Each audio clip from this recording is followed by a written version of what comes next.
राधे राधे मित्रों। कार्तिक मास की शुक्ल पक्ष की एकादशी को देव उठनी एकादशी, देवोत्थान एकादशी, देव उठनी ग्यारस, प्रबोधनी एकादशी आदि नामों से जाना जाता है। इस दिन श्री हरि विष्णु निद्रा से जागते हैं। आइए जानते हैं इस व्रत की पौराणिक कथा।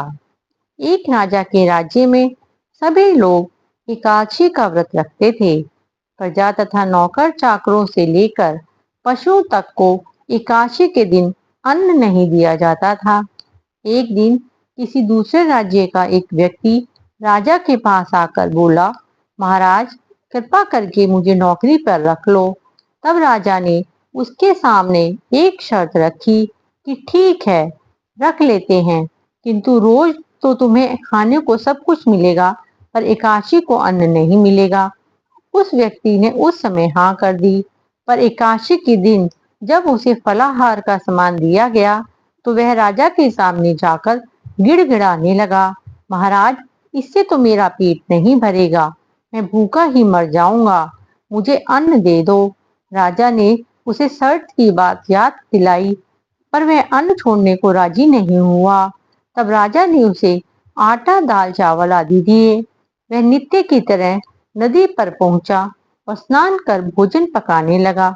जब भोजन बन गया तो वह भगवान को बुलाने लगा, आओ भगवान, भोजन तैयार है। उसके बुलाने पर पीताम्बर धारण किए भगवान चतुर्भुज रूप में आ पहुंचे तथा प्रेम से उसके साथ भोजन करने लगे। भोजन आदि करके भगवान अंतर ध्यान हो गए तथा वह अपने काम पर चला गया। 15 दिन बाद अगली एकादशी को वह राजा से कहने लगा कि महाराज मुझे दुगना सामान दीजिए। उस दिन तो मैं भूखा ही रह गया। राजा ने कारण पूछा तो उसने बताया कि हमारे साथ भगवान भी खाना खाते हैं, इसलिए हम दोनों के लिए यह सामान पूरा नहीं पड़ता। यह सुनकर राजा को बड़ा आश्चर्य हुआ। वह बोला, मैं नहीं मान सकता कि भगवान तुम्हारे साथ खाना खाते हैं। मैं तो इतना व्रत रखता हूँ, पूजा करता हूँ, पर भगवान ने मुझे कभी दर्शन भी नहीं दिए। राजा की बात सुनकर वह बोला, महाराज यदि विश्वास ना हो तो साथ चलकर देख लो। राजा एक पेड़ के नीचे छिप कर बैठ गया। उस व्यक्ति ने भोजन बनाया तथा भगवान को शाम तक पुकारता रहा, परंतु भगवान ना आए। अंत में उसने कहा, हे भगवान, यदि आप नहीं आए तो मैं नदी में कूदकर प्राण त्याग दूंगा। लेकिन भगवान तब भी नहीं आए। जब वह प्राण त्यागने के उद्देश्य से नदी की तरफ बढ़ा, प्राण त्यागने का उसका दृढ़ इरादा जानकर शीघ्र ही भगवान प्रकट होकर उसे रोक लिया और साथ बैठकर भोजन करने लगे। खा पीकर वे उसे अपने विमान में बिठाकर अपने धाम को ले गए। यह देख राजा ने सोचा कि व्रत उपवास से तब तक कोई फायदा नहीं होता जब तक मन शुद्ध ना हो। इससे राजा को ज्ञान मिला। वह भी मन से व्रत उपवास करने लगा और अंत में स्वर्ग को प्राप्त हुआ। देव प्रबोधनी एकादशी की दूसरी व्रत कथा। एक राजा था, उसके राज्य में प्रजा सुखी थी। एकादशी को कोई भी अन्न नहीं बेचता था, सभी फलाहार करते थे।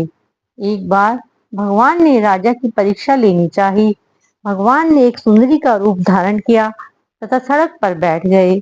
तभी राजा उधर से निकला और सुंदरी को देखकर चकित रह गया।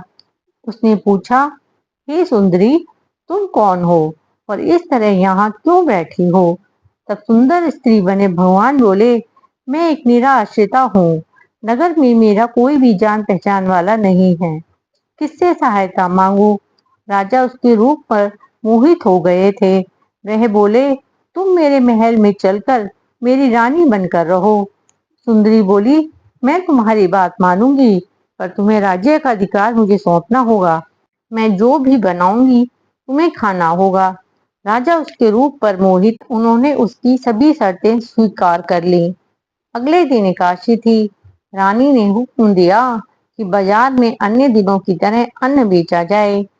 उसके घर में मांस मछली आदि पकवान बनवाए तथा परोस कर राजा से खाने के लिए कहा। यह देखकर राजा बोला, रानी आज एकादशी है, मैं तो केवल फलाहार ही करूंगा।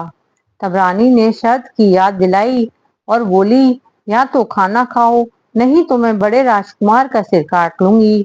राजा ने अपनी स्थिति बड़ी रानी से कही तो बड़ी रानी बोली, महाराज धर्म ना छोड़ें, बड़े राजकुमार का सिर दे दें, पुत्र तो फिर मिल जाएगा पर धर्म नहीं मिलेगा।